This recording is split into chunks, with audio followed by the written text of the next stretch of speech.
Wah, ini langsung nohok nih ya. Langsung nyodok Pak ya. Betul, ini mukadimah yang bagus. Kolbu, ini kajian kitab Awarif namanya. Mungkin Bapak ikut nonton. Kolbu itu tidak pernah bisa dimasuki oleh syaitan. Ini hebatnya kolbu.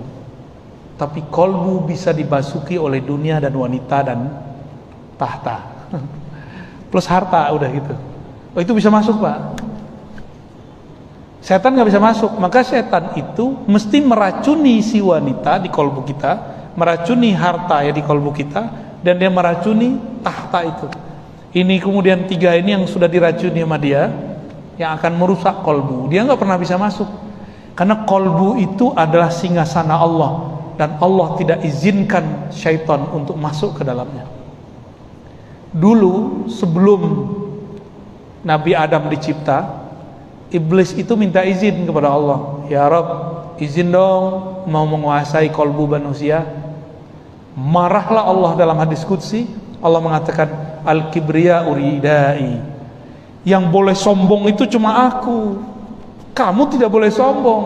Mau coba-coba nguasain kolbu hambaku, itu tempat aku memandang, tempat aku bersemayam. Kira-kira begitu.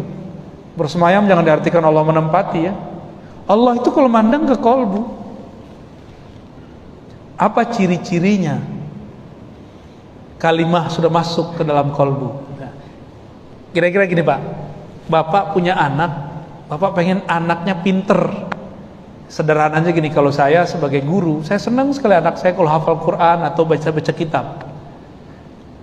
Kita intiplah dia lagi baca Quran, ternyata dia hafal Quran tanpa melihat, dan hafalannya banyak. Saya girang, padahal saya ngintip. Atau Bapak ini senang seorang perempuan, kan sekarang ada aplikasi cara melihat orang yang mengunjungi akunmu. Pas kita cek, wih ada dia, kita senang dia mengakses nama kita, gitu ya. Saya nggak tahu caranya Pak, tapi teman saya bilang itu ada caranya. Bener Cung? Aman Cung, Muhammad Ramdhani.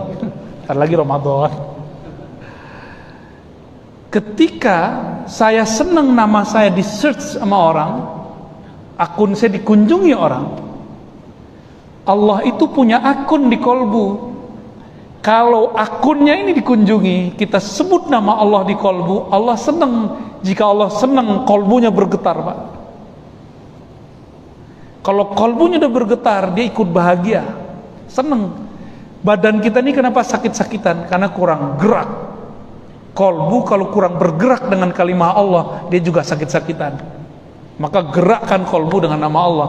Itulah makna ayat surat Al-Anfal ayat 2. Iza zukirallah wajilat qulubu. Jika disebut nama Allah, kolbu bergerak, bergetar.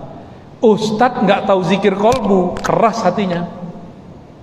Kiai nggak ngerti zikir kolbu, jadi ustadz yang sangat kasar. Jadi saya kalau ngedetek orang ceramah itu gampang aja. Apa yang dia ceramahkan, bagaimana cara dia menyampaikan. Kalam yang sama disampaikan orang berbeda, lain loh keluarnya. Benar nggak? Karena memang gelas yang isinya air bening keluarnya bening, isinya kopi keluarnya hitam. Nggak bisa dibuat-buat, mau dipoles pakai serban kayak tasbih 1000 kali panjangnya, tapi di kolbunya nggak ada nama Allah Rahman Rahim, nggak akan pernah keluar kata kasih sayang. Nyari lawan mulu ya. Kira-kira gitu Pak ya. Nyambung, dapat analognya. Seneng namanya dicari-cari sama seorang perempuan yang kita suka. Begitu juga Allah senang kalau namanya di search di sini. Ini kabar gembiranya. Smartphone yang kita punya itu sebenarnya adalah replika dari kolbu.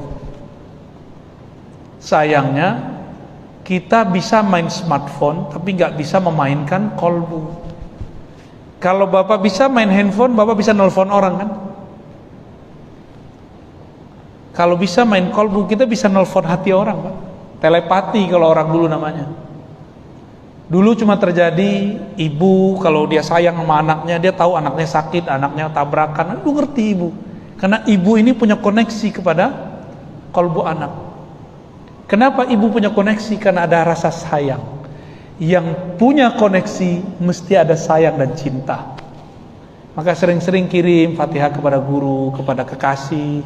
Bapak ini kan sebagian jauh dari istri dan anak, bacain Fatihah untuk istri dan anak.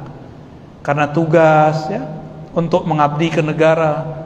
Kalau mengabdi ini bukan bagian dari ibadah, udah berapa tahun nih buang-buang umur, ya enggak? Maka bapak ini harus menjadikan ngabdi ke negara bagian dari ibadah. Itu udah sama kayak saya sholat 1000 sehari, Pak. Bapak masuk kerja sehari, saya sholat mulu gak berhenti, itu sama. Tapi niatnya harus karena ingin menjaga negeri ini. Ya dipotong-potong dikit tunjangannya karena pandemi, ya ridho-ridho aja lah ya. Tapi saya dengar nih belum ada potongannya. Oh, di banyak kantor sudah banyak, Pak, dipotong. Paling pangkas-pangkas program paling ya. Kita ridho aja kepada Allah. Karena ini ibadah. Ibadah ini kan suka-suka Allah. Kalau giliran senang ya senang, kita syukur. Kalau enggak ya kita sabar. Yang paling enak itu bukan syukur dan sabar. Sabar kita enggak kuat lama-lama. Yang paling enak itu ikhlas dan ridho. Tulus saja kepada Allah. Sabar kepada yang dia kasih, munculkan rasa tulus, hilang bebannya, Pak. Bapak kerja nih diperintah sama atasan, sabar, beban. Tapi kalau tulus saya terima dengan kondisi saya hari ini, langsung kerjanya bahagia itu. Ya, tugas-tugasnya akan dikerjakan dengan penuh senang hati. Sholat kenal Allah, beda dengan sholat nggak kenal Allah. Seperti bapak ini dulu mau ketemuan dengan cewek cantik. Karena udah kenal dia, janjian, semangat. Apa aja disiapin, kalau perlu datang sebelum jamnya. Udah datang, dia telat 5 menit, rasanya 5 jam. Kamu kok lama sih gitu ya? Karena menunggu itu memang gak enak, Pak ya. Coba, dulu masa-masa naik angkot, masih ingat gak? Naik angkot samping kita udah jualnya, baunya bau minyak orang tua tuh ya. Jorok, makan lagi di samping kita. 5 menit di atas angkot rasanya kayak 5 jam. Sama. Maka rasa di dalam itu bergantung kepada cinta. Bapak ini sudah lama bekerja, kalau cinta pasti rasanya sebentar. Kalau enggak ya pengen keluar mulu bawaannya. Ya.